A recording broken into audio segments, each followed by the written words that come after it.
What's going on, everybody? Happy weekend. Welcome to That Fantasy Show. I'm your boy Ciozy.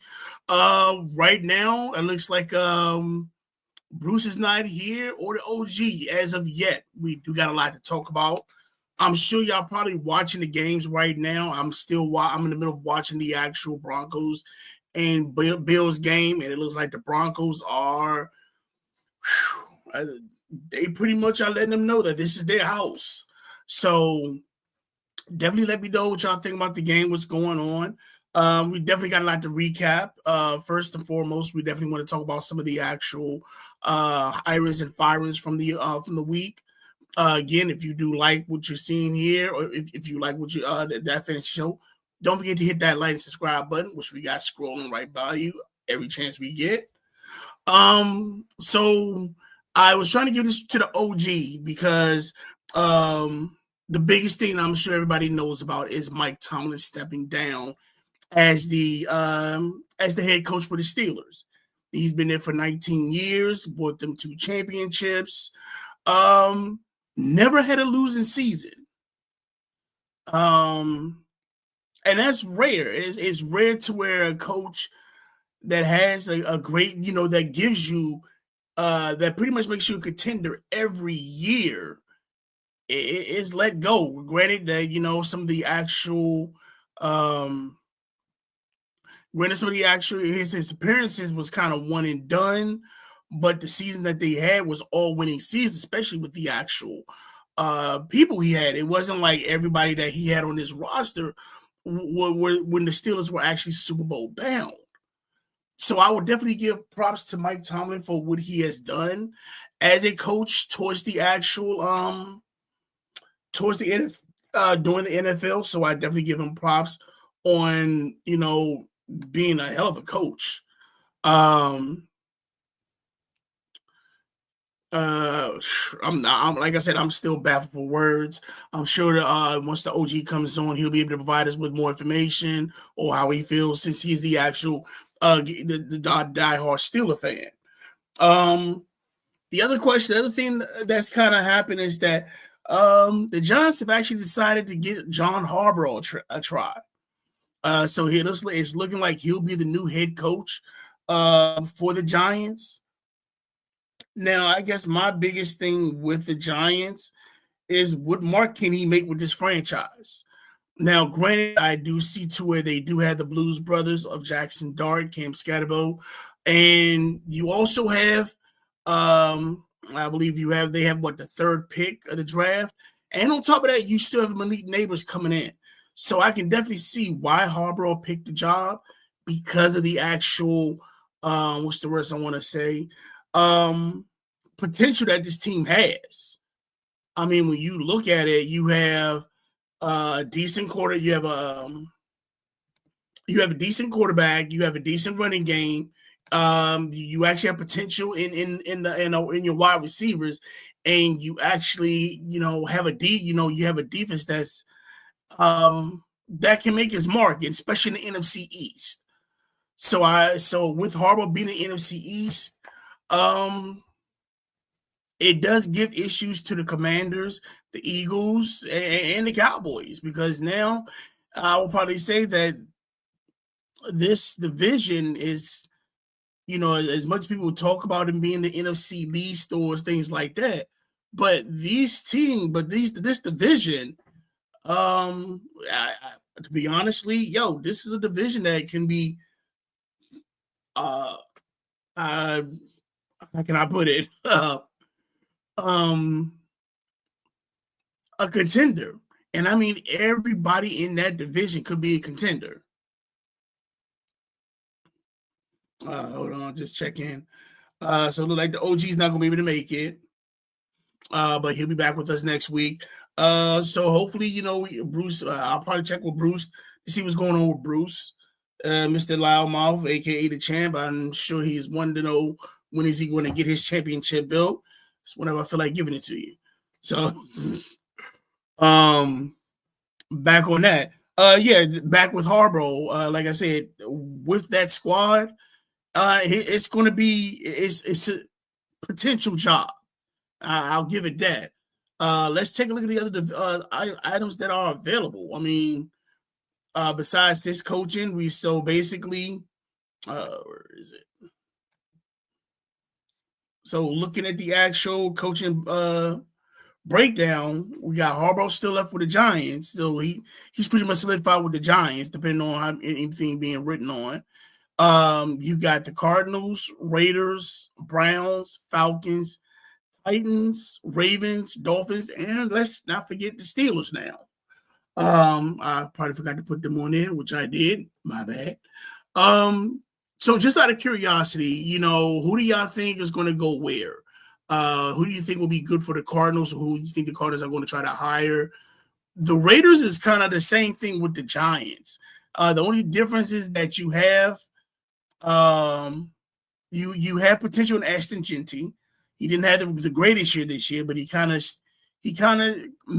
put himself out there at the end of the season. You still got Brock Bowers.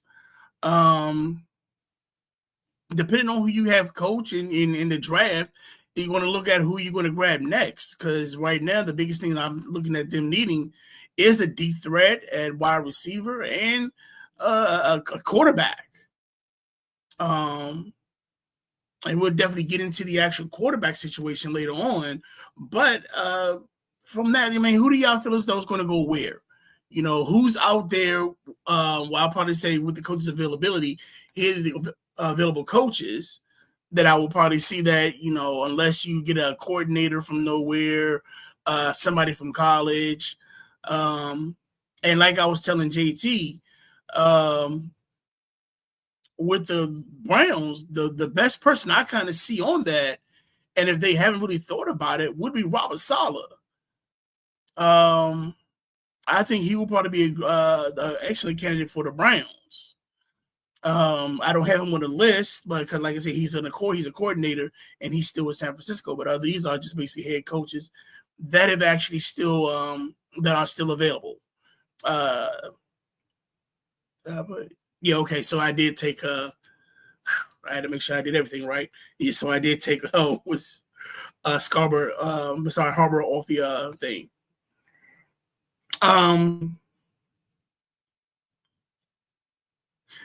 Sorry, I'm just trying to think about what else is going on. Now, next we definitely want to talk about. I was looking at the like I said, if you're watching I'm about to say the Cowboys, the Bills and Broncos. The Broncos are putting it. To me, it's this defense is putting a hurting on Buffalo. So if Buffalo loses this game, what do y'all feel would be the actual aftermath? What would happen with Buffalo? Do you feel as though I want to say back to the drawing board, but do you feel as though it's time to actually I want to say I'll say it, let's redecorate. Let's get a new coach. Let's get a new coordinator. Let's get a new defensive coordinator. Let's see what we got going on with, with Josh Allen. Because right now, like I said, if they lose this game, I really feel Bills Mafia is going to be after that whole team, and that whole team is going to seriously look at where everything's going to start.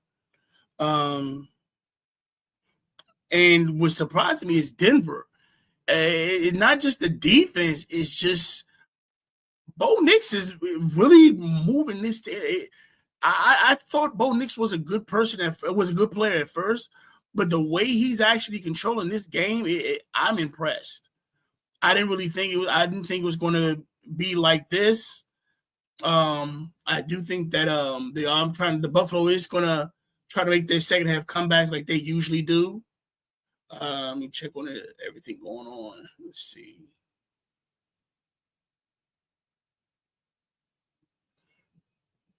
Sorry, just give me a sec. I'm actually trying to catch up. I'm trying to make sure I can give y'all the up-to-date information while y'all watching. Let's see.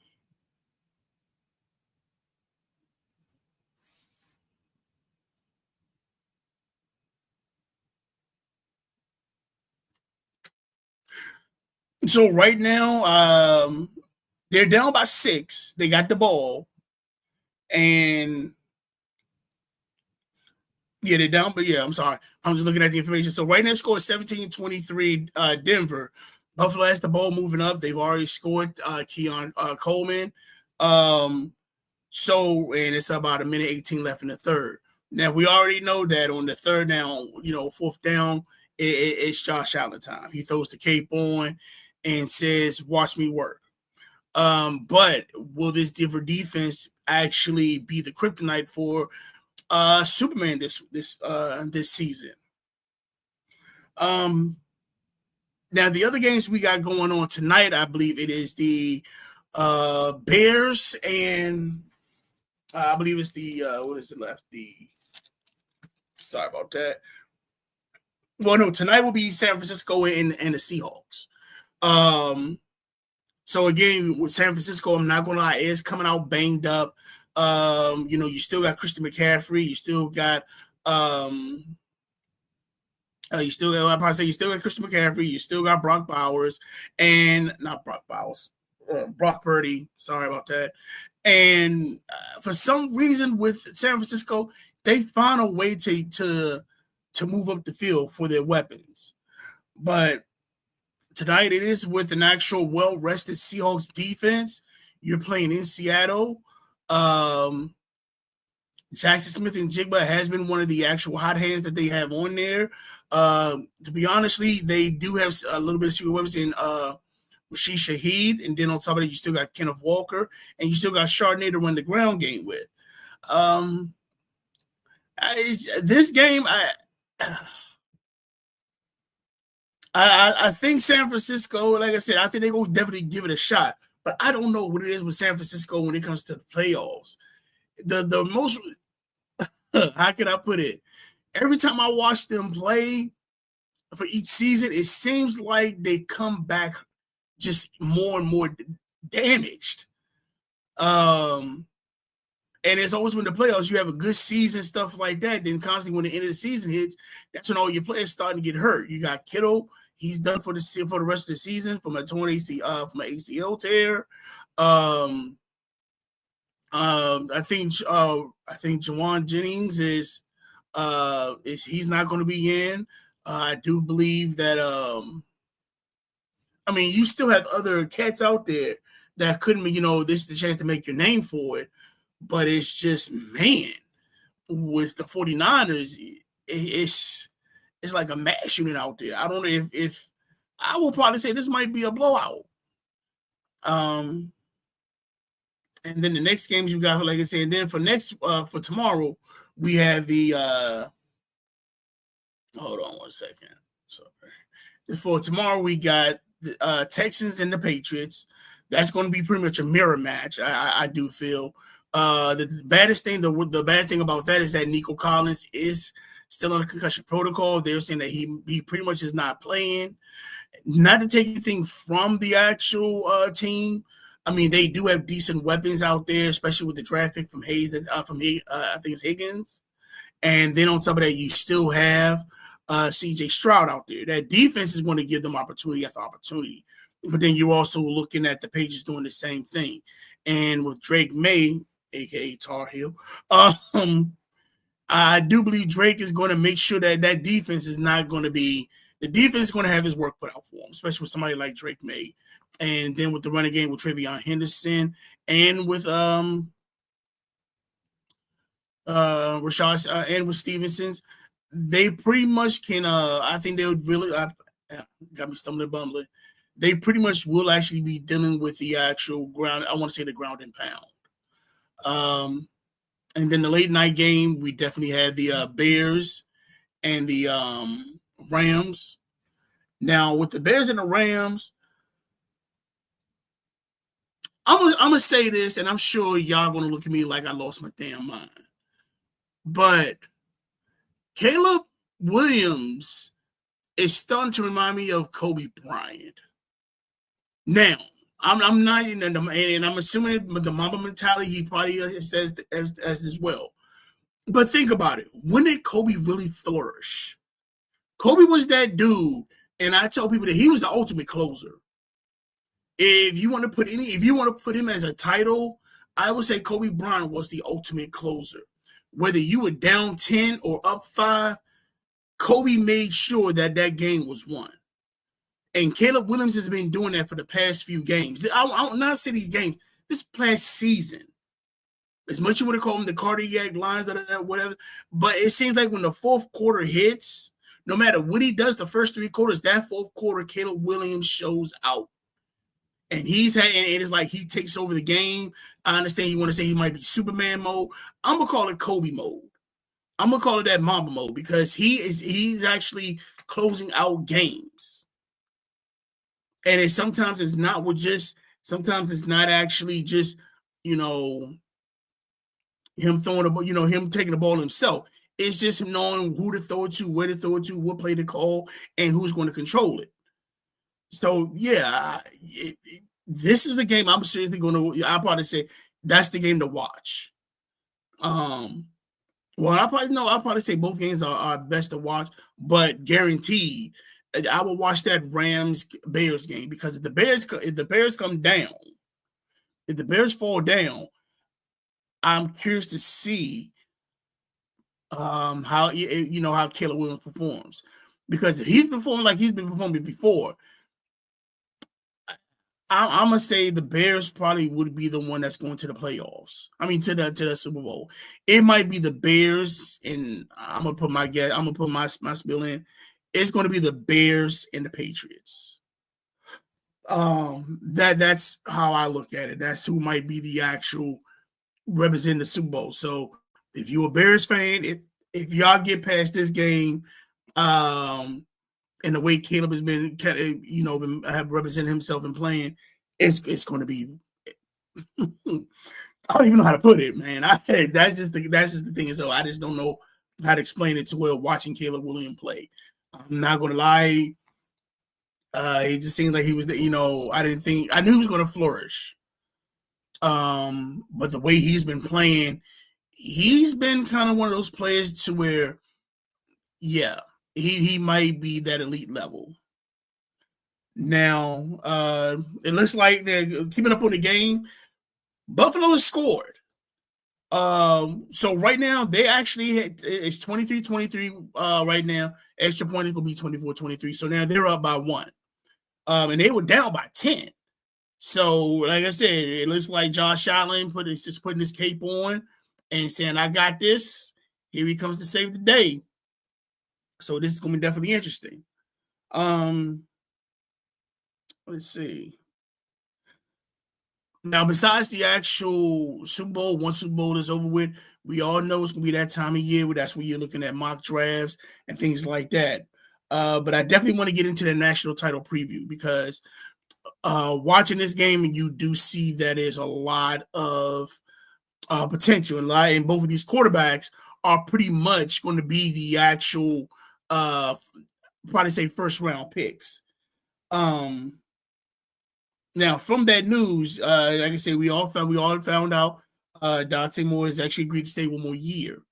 Now, originally, he was one of the actual top players on the mock draft list. Let's see how we have it set up now. So right now, you have Ty Simpson still number 1, Lador Sellers number 2, Fernando Mendoza number 3, Garrett Musmere number 4, and Carson Beck. I'm sorry, number 5 is Garrett. Number 6 is Carson. Now, now I'll probably say, if Mendoza wins this, and it's definitely going to be based off their performance. Now, right now, they're saying Ty Simpson is the top quarter QB available from Alabama. But I do feel as though depending on how Mendoza and Beck performs, they definitely would be the top ones available as of right now, because you still have you still got the combine, you still got the pro days, But after this actual game, this is where we're going to be seeing the a lot of questions come in, especially with the actual quarterbacks. Who's going to be the main person that you want to grab? Other than that, you got Jeremiah Love, Justice Hayes, Jadarian Price as running backs, Jordan Tyson, Cornell Tate, Jeremy Bernard, Denzel Boston, and Chris Bell. Those are the top availables. Again, this stuff will change, especially with the national title game, because the national title game, it does bring a lot of people. I mean, I want to say a lot of people. It does bring some changes from what we have from the available players in the mock draft to watching them perform in one of the actual biggest stages.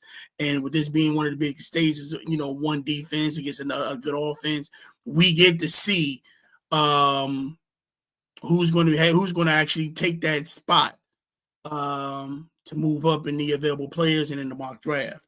I would probably say out of this list, if Mendoza, like I said, Mendoza has to ball out. Well, I want to say ball out. Mendoza really doesn't have much to do. He's already a Heisman Trophy winner. He's kind of proven himself from the past games with Ohio State and especially with Oregon, when you actually just like obliterated Jonte Moore. That just kind of put yourself up there to okay, kind of like move, bitch. Yeah, I got this. Now it could be the same. Like I said, this actually gonna be the same thing with Carson Beck as well, because you have Mendoza and you have Beck playing against each other. And if Mendoza kind of just keeps it as a regular, like I said, it depends on how the game flows. He might just do his due diligence, keep himself going. I don't want to say that, but he probably will want to win. He is going to want to win. However, I do believe that he will probably, I don't want to say show out unless he needs to, but it is going to be based on the Hurricanes. If the Hurricanes play the way that they are playing, especially the way Carson Beck has been playing lately, I can see Carson Beck moving up the actual QB rankings past Mendoza. Granted, Mendoza has the Heisman. Mendoza's had the better season, and Mendoza has actually been playing kind of the most consistent. However, with Beck, the way he's been playing the playoffs and the teams he's beaten towards that, it does give you that further look to say, okay, you know what? Who am I going to grab? And pertaining to the actual draft, I think we went over the actual ranking. I mean, the actual draft orders already. Again, like I said, you got Vegas, you got the Raiders you got the Raiders being the first pick, the Jets, and the Cardinals. I'll probably say right then and there, those three are, quarterback, and probably quarterback, depending on how they feel on Kyler Murray. But it is time, I'll probably say, with Murray, the age is getting in. After that, Tennessee is going to be if I was Tennessee, like I said, I'm looking between a wide receiver or running back. Most likely, I'll probably try to grab one of the wide receivers so Cam has somebody to throw to. The Giants, I would definitely look between. I don't know. The Giants, to me, are a team that it can go either way. It depends on Harbaugh. I would probably say that. It depends on Harbaugh and what he's looking at and what he's seeing. Granted, you got a Malik Neighbors that's still probably coming out of injury. So I probably would grab another wide receiver just for the simple fact that if Malik Neighbors is not 100%, I still got that. I still have a dependable wide receiver to throw deep to. The Browns,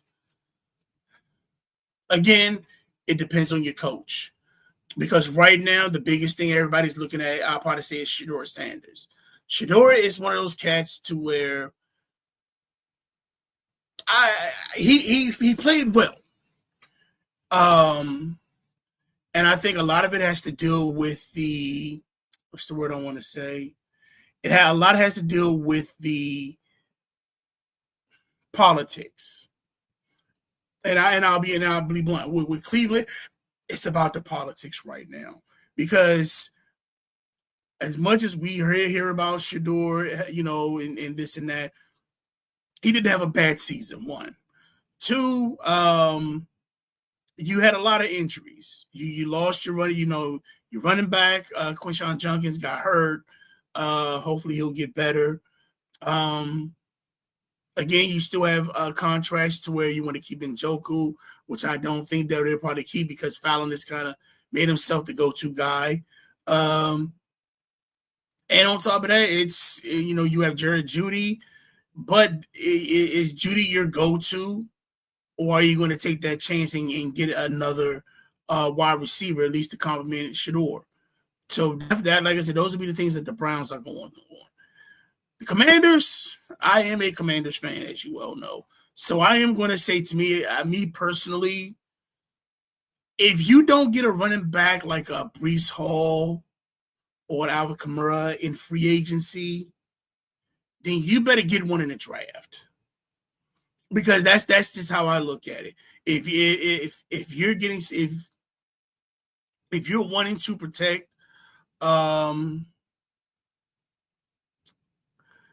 sorry, his name. I had his name and it just completely bounced out of me. So I apologize.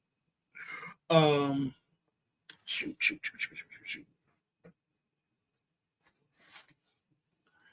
Damn, I thought he was on that front page. Jaden Daniels, sorry. I had to look at my books. So if you don't have anybody that can compliment Jaden Daniels off the actual run, then again, you're looking at this kid, running for his life, and especially in a division to where you're now it's getting tougher. Say what you want, but adding Harbaugh to the lineup to the Giants, and what the Giants have, that's adding more fuel to the fire, especially defensively. So I definitely feel as though they either, if you're not going to get a running back in the draft, then I would definitely look at either getting a decent, I guess, we got to look at, they're looking at getting either the defensive end, lineman, or me personally, I'll probably say a nice hard-hitting safety. I've been saying that for years, to where we kind of need that ball hawk safety or that hard-hitting safety, to where somebody comes down the middle, they remember that number one next time it gets hit. And then you have the Saints, depending on how they look at it. Then you got Kansas City. I just think they need to get younger. So I'll probably say, if you need a running, you never need to get something in the running game. Look into that running game. Wide receiver wise, that's I don't know, because again, they might be going through free agency. The Bengals need defense, because as much as you need defense and you need protection from Joe. Poor Joe is getting beat like he owes everybody money in Cincinnati. And then we got, like I said, that's the top 10. Man, it's a lot to get into today. Like I said, based off the draft order, they'll look at the free agency. And look, this is what I have as the available free agents. Fantasy, for us fantasy people, this is the only free agency that we're worried about. So for your QBs, you got, Indiana Jones that was doing this thing till he got the injury. You got Mr. Wick himself, Aaron John Wick Rogers. He's still available. He'll be a free agent. Joe Flacco, Marcus Mariota, Jimmy Garoppolo, Carson Wentz, Russell Wilson. Here's what I got an idea for Russell Wilson. Sign with the Raiders. Go to Vegas. Get you a quarterback. Let Russell Wilson be that quarterback till you feel as though he's right. Because honestly, I will probably say the Russell Wilson is probably the quarterback that you need if you're building a quarterback for that league. Russell let you cook. So if anything, I would definitely agree to picking up Russell Wilson. Like I said, I would say he would be best fit for Vegas. Then you got Malik Willis, Tyrod Taylor, And Trey Lance. Trey Lance is kind of that he had that flash in the pan in college. He was drafted for San Francisco, really didn't do much because he had an injury. And then by that time, that's when Brock Purdy emerged and started doing this thing. And it's like, okay, who do you really need after that? So yeah, that one is kind of it's iffy. I'll definitely say that. And then, like I said, that's with the quarterbacks. For the running backs, you got Breece Hall, Rico Dowdle, Kenneth Walker, Javonte Walker, Travis Etienne, Tyler Egler, J.K. Dobbins, Rashad White, Isaiah Pacheco, and Brian Robinson. These are all, I'll probably say this might be the year for the running back. Because, and I'll probably say this, depending on where that running back goes, if he goes to a great team, that might be a team that you might want to look at fantasy-wise. You might want to look at grabbing him fantasy-wise. He might be a sneak, he might be a steal. Then we're looking at wide receivers. You got George Pickens, which I'm sure Dallas is going to try to re-grab him. Rashid Shaheed, Debo. Again, I think if the Commanders are smart, they're going to pick him back up because he kind of was that actual person that gave Terry that break.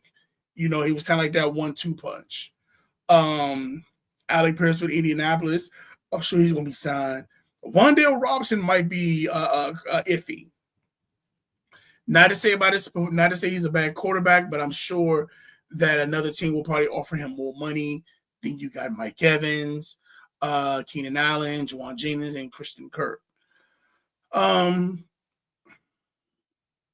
I said, this year, looking from free agency, I really don't see. I say it's the year of the running back because I'm sure there's a lot of teams that's going to want to try to establish their running game with the QBs. I probably see Daniel Jones coming back. Aaron Rodgers, this might be his final say. Same thing with Joe, depending on how they look at it. Jimmy G, you haven't really heard much out of Jimmy G. And Carson Wentz. So that one I don't know. I really couldn't give you no answers towards that. But Malik Willis and Trey Lance and Russell Wilson, those are I'll probably say those three do interest me.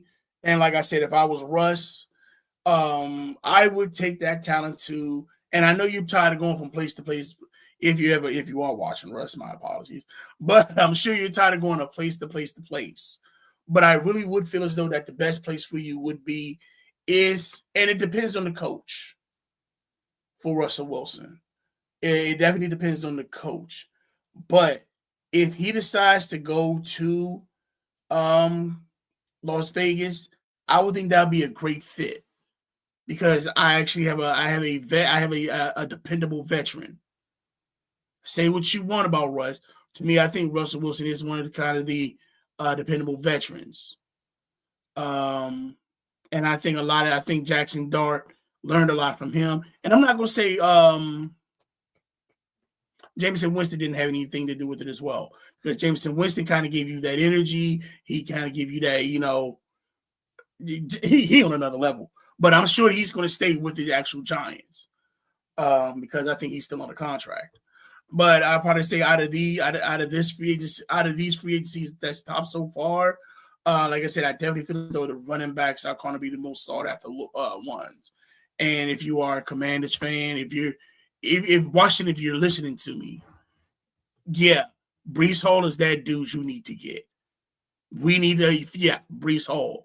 If we can't get Breece Hall, then I'm definitely looking at Kenneth Walker or Javonte Walker because I feel as though those are the three that will probably definitely be a good they will come in with the Commanders are trying to do. Now, I don't know about this new coordinator. I don't know what his game plan is, but it is something to look into.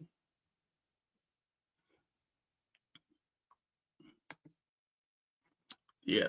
So right now, again, it looks like Buffalo's on its way up to score. They're not that far from red zone. It's 30-5. I guess Josh decided to put his cape on and say it's time to go to work.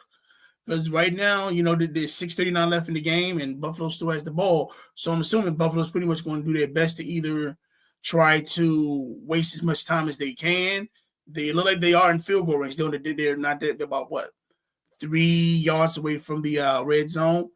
But if they don't get the 5 yards, they're still in field goal range. So again, that puts it that adds a little bit more points to it. So it gives them about a good 4-point lead.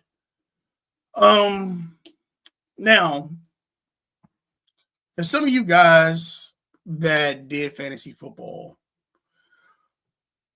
I'm curious to know who screwed you.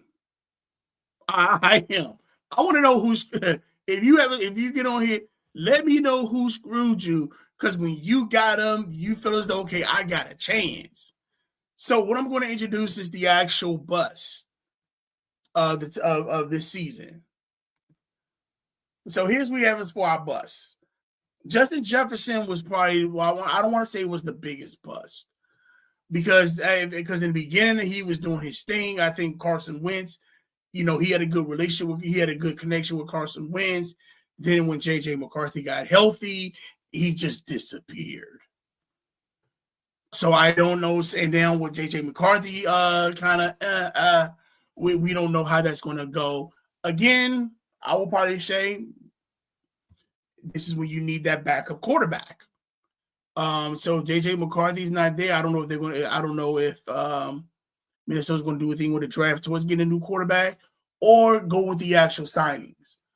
Again, like I said, they do have some potential. Who knows? Maybe Wick Rogers might show up there, and that might be something to look at. But let's definitely take a look at this list. We got Justin Jefferson. Let me make sure I got the right setup.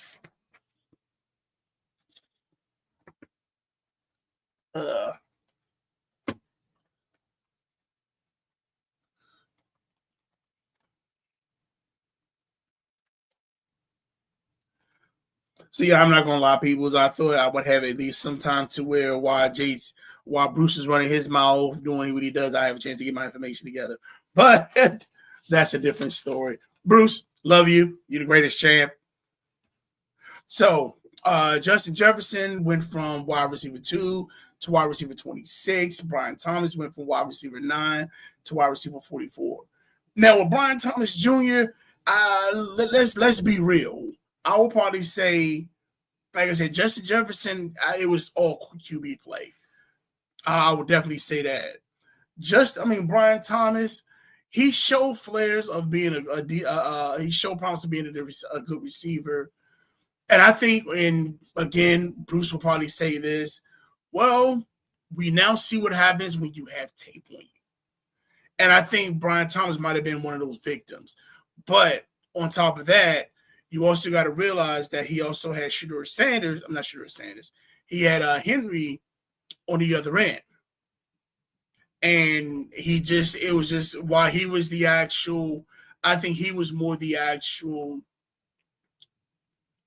distraction to where in the beginning, Brian Thomas was making some catches. Now, once Henry got hurt and he was out for the season, now he's the main focus. And again, but then they picked up the running back, the wide receiver from the Raiders. Let me get his name. I forgot his name. It'll pop up to me later on. But then when they pick him up, he's still doing not as much to be a danger. But again, it did affect Brian Thomas Jr. Next, we got Ladd McConkey. McConkey went from wide receiver 11 week 1 to wide receiver 27. I think this is basically based on Keenan Allen. Because I think a lot of those plays to where Ladd McConkey would have been the primary person, but Keenan Allen was just that Mr. Dependable. When when you actually have a play called third and Keenan, to where we know if it's third down, it's going to Keenan Allen. Keenan Allen, then you're down. I think that took a lot of targets out of Ladd McConkey. And then you had Thornton actually making some plays. You also had the tight end making plays, and then you also had Amari Hamilton making, he was gone most of the time. But so I would say you have Vidal that was actually making plays to where everybody just got too much of the pie to where it affected McConkey. So we'll see what they look at. We'll do this year to where they make Lad McConkey more of a weapon if they decide to. Bucky Irvin, again, I think that's one of those because he went from RB10 to RB35. I think that was just more of the, what's the word I want to say? The run, the passing game. This, I'm about to say, this is just basically between Baker Mayfield just letting it cook. He just serving it. Because if you look at it, Baker, if you look at the stats, Baker was getting more yards, more throwing attempts, to where they weren't running the ball as much. And when they did run the ball, Bucky really couldn't get that juice going. So again, that happened. I would say that's more of a what's the word I want to look for? I want to say that's more of a situational thing. Would it be the same? Would I actually pick up Bucky Irvin? I will hold off. He wouldn't be somebody that's a first round pick. I would probably say if I need a backup running back, I'm definitely grabbing Bucky. Kenneth Walker Jr. was another one. I'll probably say just running back. Sometimes running back by committee is I don't want to say death toll, but it's one of those things to where it's going to suck because your boy might be hot. They'll run him a few yards up to the play, and then right at there, if they do try to run into an end zone and he messes up, then they're going to switch him up, be like, hey, put it so-and-so in since we couldn't get it with him. And that was a lot with Kenneth Walker. If it wasn't a breakaway run, he really wasn't getting a lot of goal line. That was all Charbonnet. Marvin Harrison Jr. went from wide receiver 21 to not ranked. Granted, he had at the end of the season, he was going through certain injuries. But I do feel with Marvin, I want to say with Marvin, he hasn't found his niche yet. And what I mean by found his niche, I mean to where I don't know if it was the quarterback play, because when he was with Jacoby Brissett, his numbers started to pick up a little bit. He was starting to get more catches. He was starting to get things like that. I don't know if it's a relationship with him and Kyler Murray to where him and Kyler need to actually have that actual look. We need an off season to where we can work on our stuff, get it together, work on our chemistry. So when the season comes, this is what we got. Keon Coleman was next. He's doing his thing now. I think it's more playoff. He's starting to step into the playoff games. I'm watching the game now. Like I said, Buffalo actually got a field goal, so now it's 27-23 Buffalo.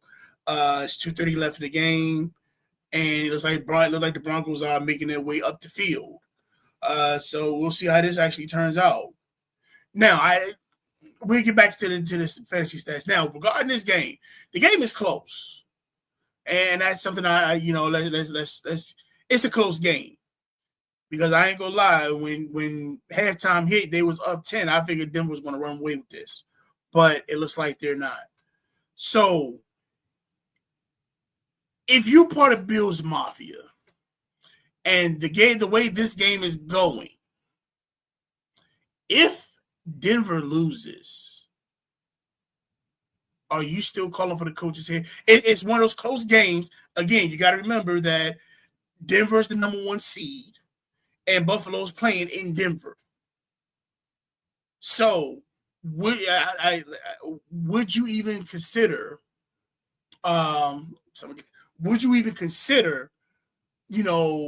firing the coach after this? Or would that be something you would be looking at? With Bill's Mafia, if I got any Buffalo Bill fans out there, if y'all watching, would this be somebody, because of this game, are y'all saying, okay, the coach got to go? We need a new one. Will they be on this list? Or are you pretty much like, okay, you know what? let's see what we do in the off season. Let's see if we get this. Let's see if we get that. So again, like I said, if this game comes down to the last catch, are you saying that this coach needs to go, or are you still giving excuse me, or are you still giving this coach a chance and saying, okay, we had a great season, we almost had it. It's back to the drawing board. So that's the update on that. So I'm sorry. Now going back to some of the actual busts. Let's see if we can get this.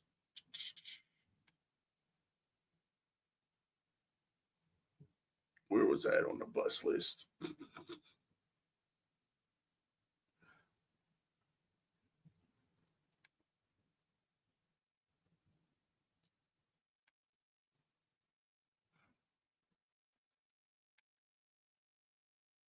Sorry, I was trying to put it up to where y'all can see my pretty little face, but I guess God said, nope, not today. All right. So next one we had, I believe, was we started about Keon Coleman. Emeka Ibuka was hot at first. Started off as a wide receiver 32. Now he's unranked. I should have looked at to where part of the season where he was ranked like in the middle of the season. But Emeka Ibuka showed out when Mike Evans was gone, and the rest of their receivers. So he became a factor. Once Mike Evans them came back, it was kind of like he was like invisible. So I don't know. That's like I said, when it came to Baker, when it's Baker time, a lot of things actually couldn't come into play. Like I said, they kind of banned the running game. Baker was throwing to anybody and everybody. So I don't know if they need to get a new coordinator or get a new setup for that. AJ Brown went from wide receiver 5 to wide receiver 20. I'm not gonna lie, me being a former Eagles fan, I'm not gonna lie, with this actual list, with him being on this list, he had some games to where he screwed everybody over. I'll probably say there were games to where we was like, okay, AJ back. And I'll probably say maybe 80% of the season we was like, what the hell is going on with AJ? Now, would the Eagles keep him? I don't know. On that end, I think they will keep him only if they can get a coordinator that can. You need a coordinator, and hold on. I gotta get on the mic to say this. I'm gonna put jumpers. Yeah, I'm back. Beautiful, man. Furry. When it comes to this, I would definitely say that they definitely need a coordinator that has a balanced attack. Because with the Eagles, you have too many weapons to where you're struggling to score or to find some type of momentum. You have the best running back in the league in Saquon Barkley.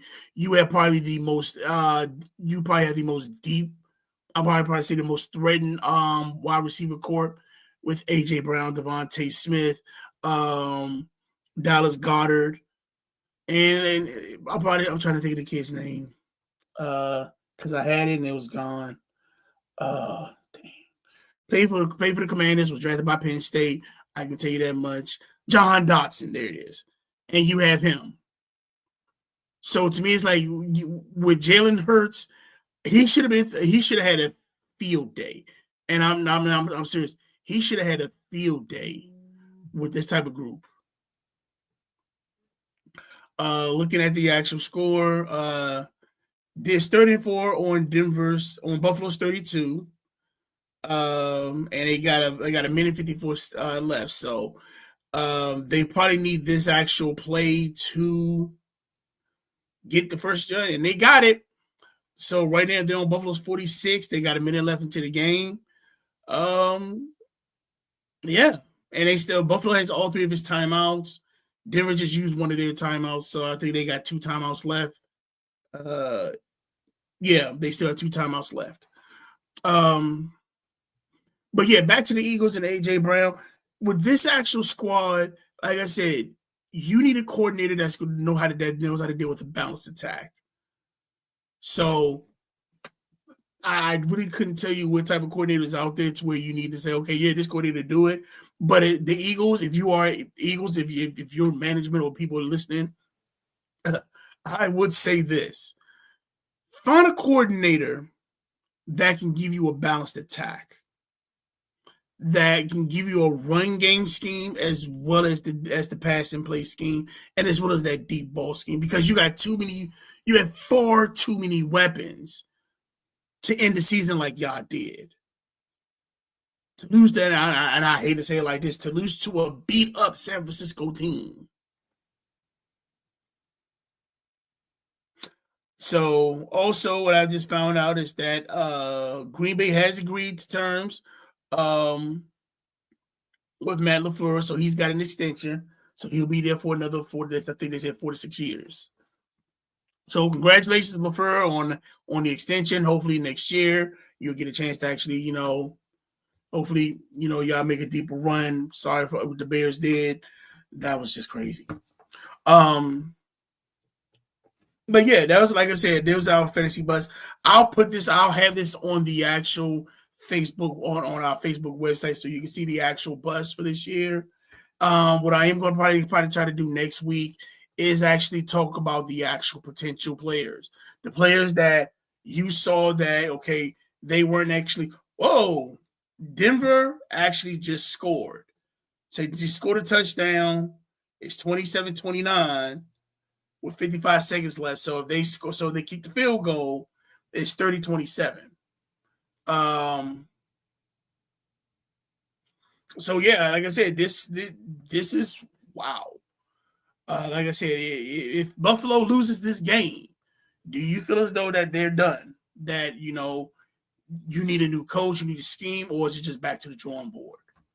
So we'll definitely look at that. Next week, like I said, we're definitely going to be looking into fantasy potentials, players that you saw throughout the season that, okay, they weren't really sleepers, or they weren't really that first round pick, but they are players like next year. Like, that's somebody to have on the squad. So we're definitely getting to that. That includes the show for the day, ladies and gentlemen. Again, Bruce wasn't here, the OG wasn't here, so hopefully they'll get better. We have them back next week. Again, if y'all like what y'all hearing, don't forget that. Please hit that like and subscribe button. If you have any questions towards fantasy football, especially that you want to know especially if you're interested in fantasy football, if you want to know more about it, if you want to know about certain leagues, hit us up. That's something that we can definitely bring up on the show. I definitely want to make sure anybody has a chance to find out what we're about. We definitely want to keep this going, and on top of that, have fun with this as well. So again, don't forget that like, subscribe button. I'm gonna keep saying it like a broken record. Also, definitely shout out to my First Stream podcast crew, Toothpick, Lady A, Al, Said, you guys. If y'all don't know, definitely check out this show tonight at 8:30. I think it's at 8. I think it's at 8 today, but usually they're on at 8:30 every Tuesday and every Saturday. So definitely get a chance to check out them. Other than that, I'm signing off. Much love. Peace.